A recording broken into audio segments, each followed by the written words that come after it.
नमस्कार दोस्तों, मैं नगीना शर्मा बोकारो गार्डन में आप सभी का तहे दिल से स्वागत करती हूँ।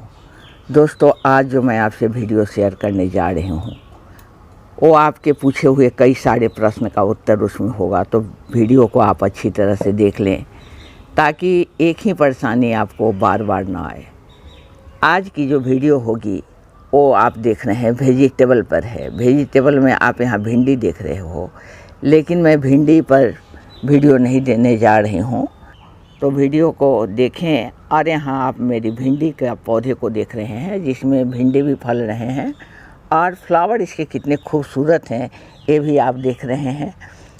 दोस्तों, ये रहा मेरा बैगन का पौधा। मेरे पास 2 पौधे मैंने लगाए हुए हैं। ये सॉइल में लगी हुई है, लेकिन मैं जो आज वीडियो आपसे शेयर करूंगी उसमें आप जैसा भी चाहें, अगर आप पॉट में चाहते हैं तो पॉट में भी इसको लगा सकते हैं। और केयर करने की बात जहाँ तक आती है तो जो मैं केयर आज बताऊंगी आपको उसी को आपको करनी है। दूसरी वाली बैगन का पौधा आप यहाँ देख रहे हैं और साथ ही आप देख रहे होंगे कि इसके पत्ते को किस तरह से कीड़ों ने खा लिया है।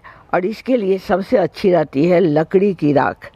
अगर लकड़ी की राख आप इसके पत्ते पर इसके सॉइल में डाल देते हैं तो ये कीड़े इसको परेशान नहीं करते हैं। तो अगर लकड़ी की राख आपके पास हो तो ये बहुत उपयोगी होता है। अगर नहीं है तो आप इस पर हल्दी का पाउडर का भी उपयोग कर सकते हैं। मैंने सोचा इसको तोड़कर हटाने से पहले आपको मैं ये शेयर कर दूँ, ने इसको खा रखा है।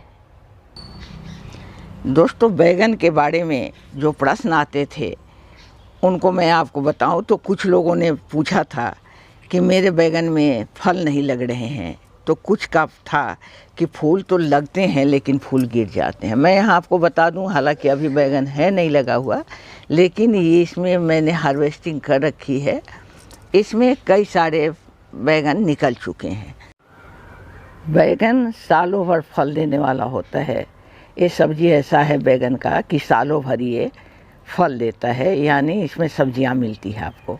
अगर ठीक से केयर किया जाए तो 2 से 3 साल तक एक बैगन का पेड़ फल देते रहता है। तो केयर में कैसे क्या कुछ करना है इस पर बातें करूंगी। दोस्तों, ऐसा है कि मैं आपको ऑर्गेनिक फर्टिलाइज़र बताऊंगी, तो बने रहें और देखें कि मैं इसमें क्या डालती हूँ। हर एक आदमी का अपना अलग होता है तरीका, और मैं जो करती हूँ उसी को मैं आपसे शेयर करूँगी। तो यहाँ आप केमिकल की बात करोगे। दोस्तों, सबसे पहले बात करते हैं कि फूल नहीं आते हैं तो इसकी केयर करना है, इसमें फर्टिलाइज़र क्या सब देना है, क्या केयर करनी है, इस पर बात करूँगी। लेकिन अगर फूल आकर गिर जाते हैं तो इसमें पौधे की परेशानी नहीं है, इसमें परेशानी आपकी है, क्योंकि आप या तो इसमें अधिक पानी दे देते हो या फिर कम पानी देते हो। तो बैगन को पानी चाहिए, इसके सॉइल को नम रखना है आपको। हमेशा पानी देते रहते हो तो आपका बैगन का फूल गिर जाता है। एक तो ये हो गया। दूसरा बात है कि आपको पता है कि ये जो बैगन है या कोई भी सब्जी है, सब्जी के पौधे हैं, वेजिटेबल प्लांट हैं, तो उनको धूप चाहिए, फुल धूप चाहिए।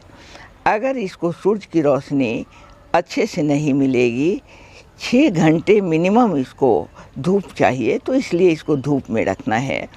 और धूप नहीं मिलेगी तो भी आपका पौधा जो है सो फूल गिरा देगा। इसको ऐसा वातावरण चाहिए, इसका टेम्परेचर अगर गलत होगा, टेम्परेचर अगर बहुत कम हो गया या ज़्यादा हो गया तो भी बैगन के फूल झड़ जाते हैं। टेम्परेचर की बात करें तो मिनिमम 15 डिग्री सेल्सियस और मैक्सिमम में आपको 32 से लेके 35 डिग्री सेल्सियस तक अगर टेम्परेचर रहता है तो आपके यहाँ बैगन की भरमार हो जाती है। दोस्तों, सबसे पहले आप देख लें, जब मिट्टी को गुड़ाई करते रहना है, बीच बीच में आप पौधे को गुड़ाई करके खाद दे दिया करें। घास फूस जो हो, बिट्स हो, उसको निकाल दें। गुड़ाई करने में चाहे गमले में हो या सॉइल में हो, अच्छी तरह से इसके मिट्टी को उथल पुथल कर देने से देख लें कि रूट इसकी दिखाई दे। जब रूट दिखाई दे वहाँ तक आपको इसकी गुड़ाई कर देनी है। कुछ सकर्स भी आपको दिखाई दे रहे हैं, सकर्स को भी आपको निकाल देनी है। और रूट दिखाई दे वहाँ तक आपको इसकी गुड़ाई कर देनी है। मिट्टी को आपको बगल में रखने हैं ताकि ये मिट्टी फिर ऊपर से दी जा सके। मैं पीछे साइड में भी इसको कर लेती हूँ। दोस्तों आप यहाँ देख रहे होंगे इसके रूट बाहर हो गए हैं। इस तरह से रूट को बाहर कर लेनी है, बगल की सॉइल को आपको हटा लेनी है। अब मैं चलती हूँ आपको शेयर करने कि आपको इसमें फर्टिलाइज़र कैसे और कितनी मात्रा में देनी है। दोस्तों पौधे को, बैगन के पौधे को नाइट्रोजन और फास्फोरस दोनों चाहिए।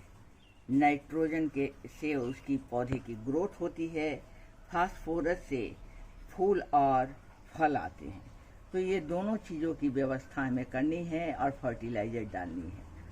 अब मैं बात करती हूँ कुछ फर्टिलाइज़र की, जिसको आपके पास जो कुछ भी हो आप डाल सकते हैं। फास्फोरस के लिए आप राख का उपयोग कर सकते हैं, लकड़ी का राख हो तो बेहतर है। और उससे जो मैंने अभी आपको दिखाए हैं कि पत्ते खराब हो रहे हैं, फंगल इन्फेक्शन हो या कीट लग रहे हों, तो उससे भी बचाव होता है। यानी राख जो है लकड़ी का, वो फंगिसाइड का भी काम करता है और फर्टिलाइज़र का भी काम करता है। अब मैं आती हूँ नाइट्रोजन के लिए। आप गोबर की खाद, बकरी की लीद या फिर आप उसमें गोबर की खाद की जगह और आप किचन वेस्ट वगैरह भी और भी कंपोस्ट कोई भी हो तो उसका भी आप उपयोग कर सकते हैं। इसके साथ ही आप उसमें फास्फोरस के लिए बोन मिल, अंडा, केला का छिलका, रॉक फॉस्फेट, इसका आप उपयोग कर सकते हैं। तो उससे पौधे को फास्फोरस मिल जाएगा। फास्फोरस आपके पौधे में सॉइल में कमी हो जाएगी तो भी फूल आपके गिर जाएंगे और फल नहीं बन पाएंगे। दोस्तों अब मैं बात करती हूँ कि अभी गर्मी के दिनों में बैगन का पौधा सालों भर आपके बगीचे में रहता है। जाड़े में भी बैगन फलता है और गर्मी में भी। अब गर्मी के समय बहुत ज़्यादा गर्मी हो तो उसमें जब आप गोबर की खाद देंगे, मैं उसको बात कर लूँगी, तो आप उसमें क्या मिलाएंगे जिससे कि उसकी जो गर्मी है, गोबर की खाद में भी काफ़ी गर्मी होती है, तो कम हो और आपके पौधे पर उसका बुरा इफेक्ट ना हो। लेकिन इससे पहले मैं आपसे बात कर लूँ, क्योंकि मैं देने वाली नहीं हूँ, तो अगर आपके पास ऑर्गेनिक कुछ नहीं हो तो आप NPK 10-10-10 या NPK का 5-10-5 का उपयोग कर सकते हैं। साथ ही मिरेकल ग्रो आता है, उसका भी उपयोग कर सकते हैं। दोस्तों लिक्विड फर्टिलाइज़र में ऐसे तो आप ढेर सारे देते हैं, लेकिन केला का छिलका भी आपका फास्फोरस का भंडार है, तो उसका भी आप उपयोग कर सकते हैं।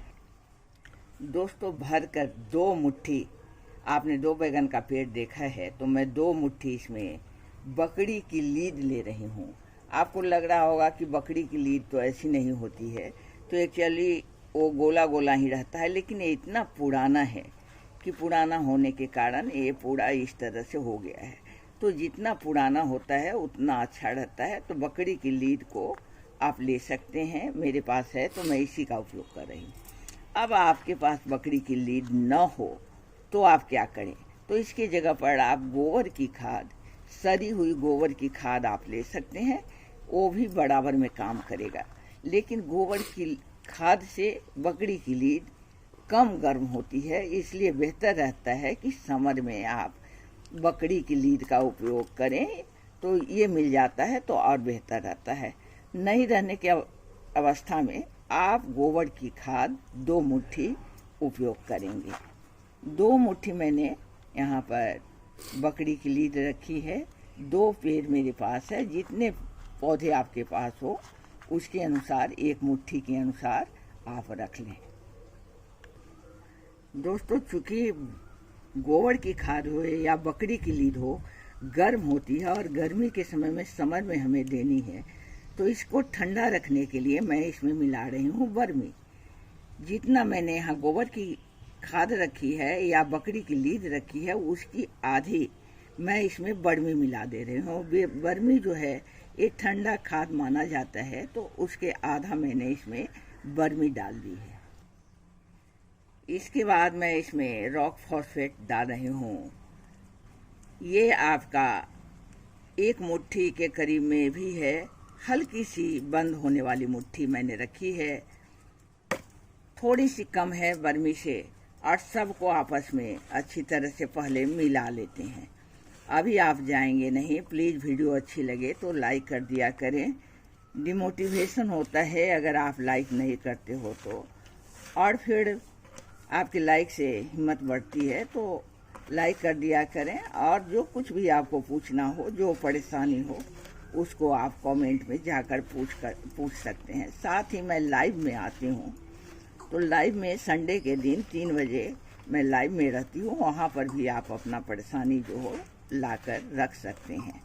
चैनल पर पहली बार आए हैं तो चैनल को सब्सक्राइब कर लें। तो इस सबको अच्छी तरह से मैंने मिला दी है। अब चलते हैं, इसको कैसे डालते हैं उसको भी मैं शेयर कर देती हूँ। किस तरह से खाद देना है। खाद देने का मतलब ये है कि केवल खाद डाल देना नहीं है, इसमें डालने का तरीका भी होता है। किस तरह से आपको क्या केयर रखनी है खाद देने में, इस पर भी वहाँ पर मैं चर्चा करूँगी। दोस्तों, यहाँ आप देख रहे हैं जो ये पत्ते कीड़ों ने खाया है, इसको मैं कट करके हटा देती हूँ। लेकिन मेरे पास 2 बैगन है तो बस इस तरह से मैं हटा दूँगी।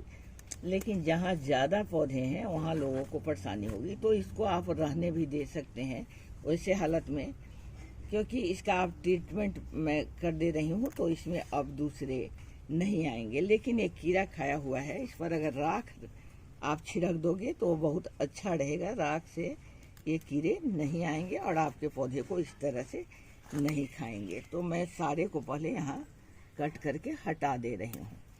और चूँकि मेरे पास राख नहीं है, इसलिए मैं इसमें अभी क्या डालने वाली हूँ वो आप देखें। दोस्तों, ये रहा आपका हल्दी पाउडर। आपके घर में इसका उपयोग होता ही है।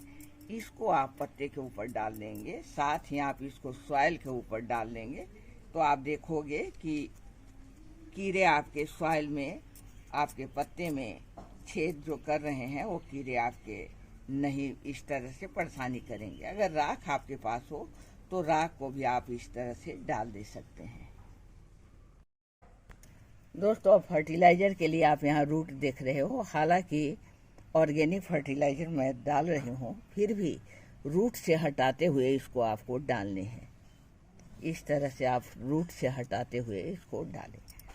रूट से सटा कर नहीं देना है। अगर सॉइल आपकी मॉइस्ट नहीं है तो आप फर्टिलाइज़र ना दें। सॉइल मॉइस्ट हो उस समय आप फर्टिलाइज़र दें। जब फर्टिलाइज़र आप दे रहे हो तो उस समय सॉइल मॉइस्ट होनी चाहिए, ये बहुत ज़रूरी है। और आप इसमें देखेंगे कि मैंने आधी फर्टिलाइज़र इसमें डाली है और आधा मैं दूसरे पौधे में डाल, इसको से भर देते हैं। जो सॉइल मैंने इसको हटाई थी उसको ऊपर से भर देनी है। अब इसमें पानी दे दीजिए, अच्छी तरह से पानी दे दे। फर्टिलाइज़र देने के बाद पानी दे देने चाहिए। और मैं बस इसी के साथ चलती हूँ। आप सभी को मेरी तरफ से नमस्कार, आदाब, सत श्री अकाल, और मेरे बच्चों को मेरा बहुत बहुत प्यार।